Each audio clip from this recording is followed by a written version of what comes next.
Gaano ka man kagaling magsinungaling at manloko sa ibang tao, mas magaling pa rin ang karma kapag dumating sa'yo.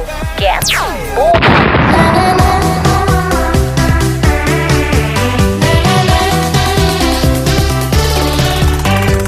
Come on!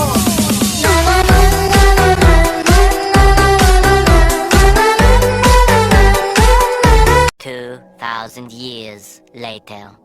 Walang taong perpekto. Lahat tayo nagkakamali. Nakakagawa ng bagay na minsan hindi natin ginusto, pero nangyayari na lang bigla. Sabi nga nila, things happen for a reason. Pero kahit anong sakit at hirap yung nararamdaman mo at dinadanas mo, huwag kang susuko. Dahil ang bagong umaga ay isang bagong pag-asa. Ano man gawin mo sa buhay, just be yourself. Dahil dyan mo malalaman kung sino yung mga taong mananatili sa buhay mo kahit alam nila buong mong pagkatao. At kapag dinadown ka ng iba, gawin mong motivation yun para lalo kang magsumika. Tandaan mo, idol, kapag bumigay ka, mas lalo silang matutuwa. Kaya pike lang. Wala akong pakialam sa sinasabi ng mga tao.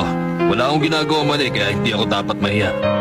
Ipagpapatuloy kong ganitong buhay hanggang sa tuluyan ko matupad ng dapat kong gawin.